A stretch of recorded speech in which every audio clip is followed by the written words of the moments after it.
Setiap kali tampuk kekuasaan berpindah, selalu ada satu nama yang muncul di balik layar. Megawati Soekarno Putri.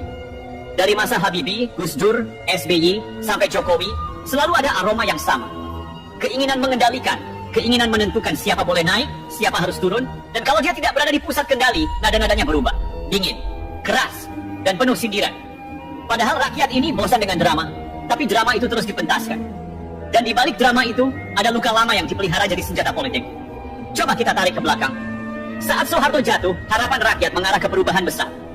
Namun Megawati justru tersinggung ketika Habibie naik menggantikan. Padahal itu konstitusional, tapi di matanya Habibie bukan simbol reformasi, dia bayangan Soeharto. Lucunya, disitulah mulai kelihatan sisi dendam yang halus tapi nyata. Penolakan PDIP terhadap pertanggungjawaban Habibie di MPR, misalnya, itu bukan cuma soal politik, itu sinyal emosional.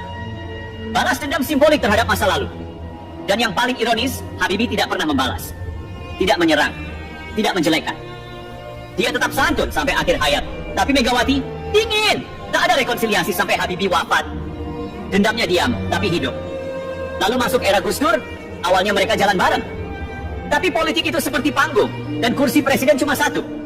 Ketika Gus Dur naik, Megawati tersingkir. Ia tetap tersenyum di depan kamera, tapi di belakang layar mulai menyusun langkah. Gandeng Amin Rais, bangun tekanan politik, dorong sidang istimewa. Dan akhirnya Gus Dur lengser. Megawati naik. Dan sejak itu hubungan dua sahabat itu membeku. Ironinya Gus Dur dikenal memaafkan semua orang.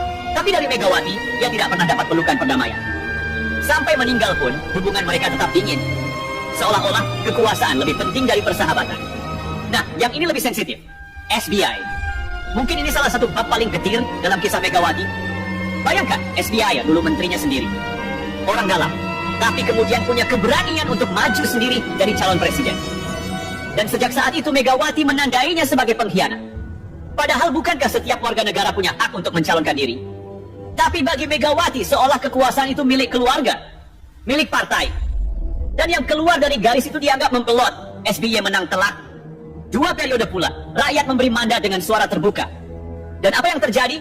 Selama 10 tahun pemerintahan SBY selesai, Megawati nyaris tak pernah datang ke istana. Coba bayangkan, 2 periode penuh tanpa satu gestur rekonsiliasi. Itu bukan politik biasa. Itu dendam yang diabadikan. Dan sampai sekarang, getarannya masih terasa.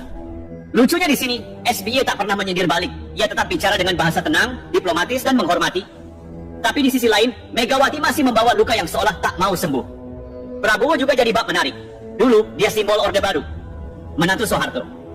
Tapi ketika butuh sekutu melawan SBY di Pilpres 2009, Megawati justru merangkulnya.